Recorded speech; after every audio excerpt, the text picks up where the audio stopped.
പുതിയൊരു വീഡിയോ എപ്പിസോഡിലേക്ക് എല്ലാ മാന്യ പ്രേക്ഷകർക്കും സ്വാഗതം. ഇനി ഞാൻ നിങ്ങളുമായി പങ്കുവെക്കുന്ന അപ്ഡേറ്റ് ഇന്ന് കഴിഞ്ഞ NXTയുടെ സംഭവബഹുലമായിട്ടുള്ള വീക്ക്ലി എപ്പിസോഡിൻ്റെ ഷോർട്ട് റിവ്യൂ ആണ്. NXTയിൽ നടന്നിട്ടുള്ള ചില മൊമെൻറ്റ്സിൻ്റെ സ്റ്റോറി ലൈൻ അപ്ഡേറ്റ് ആണ് പങ്കുവെക്കാനുള്ളത്. അതിൽ ഒന്നാമത്തേത് TNAയുടെ നിലവിലെ എക്സ് ഡിവിഷൻ ചാമ്പ്യനായ മൂസ് അദ്ദേഹത്തിൻ്റെ എക്സ് ഡിവിഷൻ ചാമ്പ്യൻഷിപ്പ് WWEയുടെ NXT എപ്പിസോഡിൽ ഡിഫെൻഡ് ചെയ്യുകയുണ്ടായി. നിലവിലെ NXTയുടെ ഹെറിറ്റേജ് കപ്പ് വിന്നറായിട്ടുള്ള ലെക്സിസ് കിങ്ങിനെതിരെയാണ് മൂസ് ടൈറ്റിൽ ഡിഫെൻഡ് ചെയ്തത്. സക്സസ്ഫുള്ളി അദ്ദേഹത്തിന് ടൈറ്റിൽ റിട്ടേൺ ചെയ്യാനും സാധിച്ചു. അതിനുശേഷം NXTയുടെ ചാമ്പ്യനായ ഒബാഫെമി റിംഗിലേക്ക് വരികയും NXT 2 ആഴ്ച കഴിഞ്ഞിട്ട് നടത്താൻ പോകുന്ന സ്പെഷ്യൽ വീക്ക്ലി എപ്പിസോഡായ റോഡ് ബ്ലോക്കിലേക്ക് NXT ചാമ്പ്യൻഷിപ്പ് അതായത് നിലവിലെ ചാമ്പ്യനായ ഒബാഫെമി മൂസിനെതിരെ ഡിഫെൻഡ് ചെയ്യുന്ന ആ ഒരു മത്സരം കൂടി കൺഫേം ചെയ്തിട്ടുണ്ട്.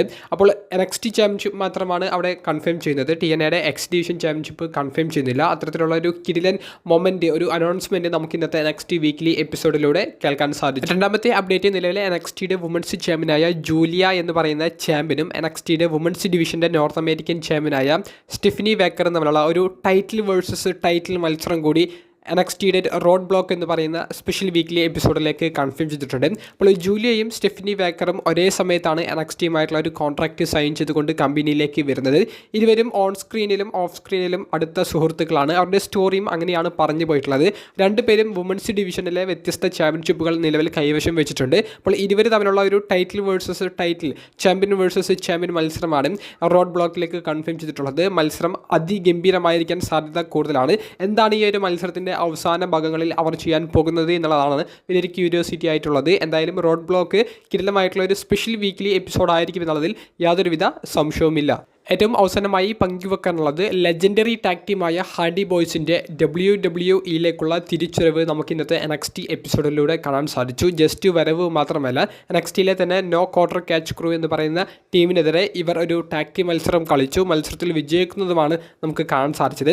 കൂടാതെ റോഡ് ബ്ലോക്ക് എന്ന് പറയുന്ന സ്പെഷ്യൽ വീക്ക്ലി എപ്പിസോഡിലേക്ക് NXTയുടെ ടാഗ് ടീം ചാമ്പ്യന്മാരായ ഫ്രാക്സിയം എന്ന് പറയുന്ന ടീമിനെതിരെ നിലവിലെ TNAയുടെ ടാഗ് ടീം ചാമ്പ്യന്മാർ കൂടിയായ ഹാർഡി ബോയ്സും TNA tag team championship defend ചെയ്യുന്ന മത്സരം കൂടി കൺഫേം ചെയ്യുന്നുണ്ട്. അപ്പോൾ ഈ മത്സരം കൺഫേം ചെയ്യാൻ വേണ്ടി നിലവിൽ TNAയുടെ വീക്ക്ലി എപ്പിസോഡുകളിലെ അവരുടെ ഒരു അതോറിറ്റി ആയിട്ട് നിൽക്കുന്ന ഒരു ഫിഗർ, അത് മുൻ WWE താരമായിരുന്ന സാന്റിനോ മറേലയായിരുന്നു. അപ്പോൾ സാന്റിനോ ഇന്നത്തെ NXT എപ്പിസോഡിൻ്റെ ഓൺ സ്ക്രീനിലേക്ക് വരികയും അദ്ദേഹം എന്നിട്ട് ഈ ഒരു ടാഗ് ടീം ചാമ്പ്യൻഷിപ്പ് മത്സരം NXTയുടെ റോഡ് ബ്ലോക്ക് എന്ന സ്പെഷ്യൽ വീക്ക്ലി എപ്പിസോഡിലേക്ക് ഒഫീഷ്യലി കൺഫേം ചെയ്യുന്നത് നമുക്ക് കാണാൻ സാധിച്ചു. ഹാർഡി ബോയ്സിൻ്റെ ഈ ഒരു തിരിച്ചുവരവ്, ഹാർഡി ബോയ്സ് എന്ന് പറയുന്ന ടീമായിട്ടുള്ള ഇവരുടെ ഈ ഒരു തിരിച്ചുവരവ് 6 വർഷങ്ങൾക്ക് ശേഷമാണ് നമുക്ക് കാണാൻ സാധിച്ചത്. അപ്പോൾ ഇനി മാർച്ച് മാസത്തിലും ഹാർഡി ബോയ്സിന് മത്സരം ഉണ്ടായിരിക്കുമെന്ന് പറയുമ്പോൾ അവിടെ നിന്ന് തുടർന്നും ഹാർഡി ബോയ്സിന് WWEയിൽ ഒരു സ്ഥാനം ഉണ്ടായിരിക്കുമെന്നുള്ളത് നമുക്ക് ഉറപ്പിച്ച് പറയാൻ സാധിക്കുന്നു. കൂടാതെ TNA റെസ്ലിംഗുമായിട്ടാണ് നിലവിൽ ഹാർഡി ബോയ്സിന് കോൺട്രാക്റ്റ് ഉള്ളത്.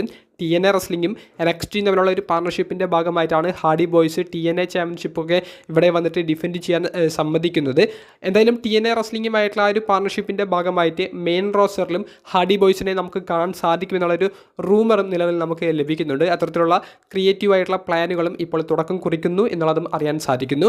ഈ ഹാർഡി ബോയ്സിൻ്റെ മത്സരത്തിൽ ഏറ്റവും കൂടുതൽ ചർച്ച ചെയ്യപ്പെട്ട മറ്റൊരു പോയിന്റ്, ഇവരുടെ എതിരാളിയായി വന്ന നോ ക്വാർട്ടർ ക്യാച്ച് ക്രൂയിലെ ഒരു ടീം അംഗം, അത് റാൻഡി ഓർട്ടൻ്റെ അപരനാണെന്ന് എന്ന് പറഞ്ഞുകൊണ്ടാണ്.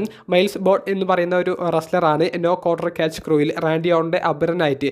റാൻഡി ഓർട്ടൻ്റെ അതേ മൂവ്സ്, റാൻഡി ഓർട്ടൻ്റെ അതേ ലുക്ക്, ഇതിന് കുറച്ച് വർഷങ്ങൾക്ക് മുൻപ് റാൻഡി ഓർട്ടൻ്റെ ലുക്കൊക്കെ എങ്ങനെയുണ്ടായിരുന്നു അതിന് സമാനമായ രീതിയിൽ തന്നെയാണ് ആ ഒരു താരത്തെ നിലവിൽ പ്രസൻറ്റ് ചെയ്യുന്നത്. കൂടാതെ മുൻപ് കഴിഞ്ഞ വർഷങ്ങളിലൊക്കെ ഈ താരവും റാൻഡി ഓർട്ടനും ബാക്ക് സ്റ്റേജിൽ കണ്ടുമുട്ടുന്ന മൊമെൻറ്റ്സ്, റാൻഡി ഓർട്ടൻ്റെ ആ ഒരു പോസിങ് ചെയ്യുന്ന ഒരു രീതിയൊക്കെ ഈ താരം അനുകരിക്കാൻ വേണ്ടി ശ്രമിക്കുന്ന വീഡിയോസ്, ഇതൊക്കെ സോഷ്യൽ മീഡിയയിൽ ഭയങ്കര വൈറലായിരുന്നു. അപ്പോൾ റാൻഡി ഓർട്ടൻ്റെ അപരനായിക്കൊണ്ട് ഒരു റെസ്ലറിനെ NXT ഇപ്പോൾ ഇൻട്രൊഡ്യൂസ് ചെയ്യുന്നുണ്ട്. വൈകാതെ ഈ താരത്തെ മെയിൻ റോസ്റ്ററിൽ വർഷങ്ങൾക്ക് ശേഷം നമുക്ക് കാണാൻ സാധിച്ചേക്കാം. ഹാർഡി ബോയ്സിൻ്റെ തിരിച്ചുവരവ് അതിഗംഭീരമായിരുന്നു. ജെഫ് ഹാർഡിയും മാറ്റ് ഹാർഡിയും തുടർന്നുള്ള വീക്ക്ലി എപ്പിസോഡുകളിലും WWEയിൽ ആക്റ്റീവ് ആയിരിക്കുമെന്നാണ് നമുക്കിപ്പോൾ അറിയാൻ സാധിക്കുന്നത്. NXT എപ്പിസോഡ് കണ്ട കൂട്ടുകാരുണ്ടെങ്കിൽ കമൻറ്റ് ബോക്സിൽ അഭിപ്രായം രേഖപ്പെടുത്തുക. അപ്പോൾ അടുത്തൊരു വീഡിയോയുമായി കാണുന്നത് വരെ ബൈ.